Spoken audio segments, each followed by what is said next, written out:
Good day, family. I trust you're good wherever you are and you're experiencing the Lord's favor. If you are new to the channel, do not forget to press the subscribe button and the notification button.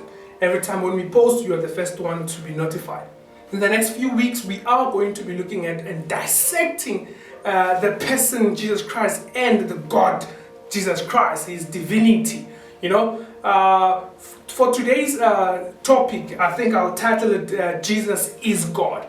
When you turn to the book of John 8, verse 57 to 58, you find the Pharisees interrogating Jesus Christ in terms of who he was. So he says to them, very truly I tell you, Jesus answered, before Abraham was, I am. So now if we were to stop right there, what we need to understand is the I am declaration that Jesus Christ used there. One, when Moses, this is Exodus 3:14, when Moses wanted to know who God was, God told him that I am who I am. And that if the children of Israel asks you who sent you, tell them I am sent you. So now we need to understand that that is God's name. So when they were interrogating him, the Pharisees, he told them I am. He used God's name to describe himself. That's point number one, that Jesus Christ is God incarnate.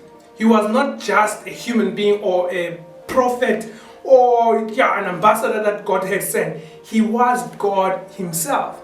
Now, let's take it a step further. Hopefully we know that a human being consists of 46 chromosomes, 23 from the mother, 23 from the father. In the case of Jesus Christ, 23 came from Mary, the other 23 was God's DNA. So now, God put himself in Mary's womb so that he has legal right to be here on earth. Now, what do I mean? When you turn to the book of John, chapter 10, it says, anyone who does not come through the right way, he is not legal, he's not supposed to be here. Who does not come through the canal, that person is a thief and he has come to kill and destroy. But that's a topic for another day as we will continue with the study of Jesus Christ.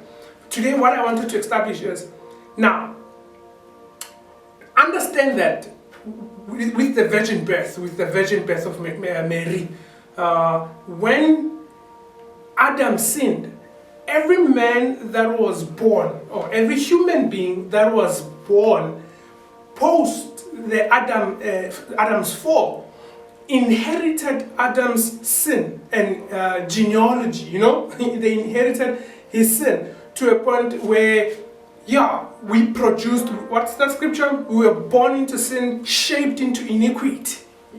So, this is why, or it's very significant why was this guy, Christ, had to be born without having the DNA of Adam, man.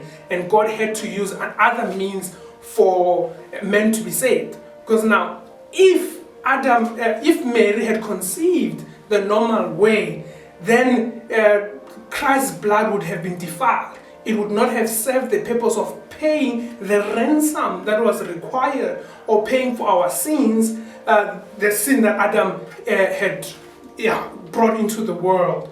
So, with that, we need to take that into consideration. So the other point that I wanted to highlight with the I am declaration is every time you use I am, you are invoking God's name. What do I mean? If you say I am tired, does God get tired? I am broke. I am a failure. I am. So every time you say I am, you are invoking God's name. So we should be careful of how we use the I am declaration, family. So now, that's what I wanted to highlight this morning, that Jesus Christ is God incarnate. I think that's why the natural was able to obey him. That's why he was able to tell the storm to stand still. That's why he was able to walk on water. That's why he was able to multiply the fish and the loaves, because he is God. And the nice thing is, he says, you will be able to do greater things. So, but we'll get to that as we continue with our study of Christ. Thank you, family.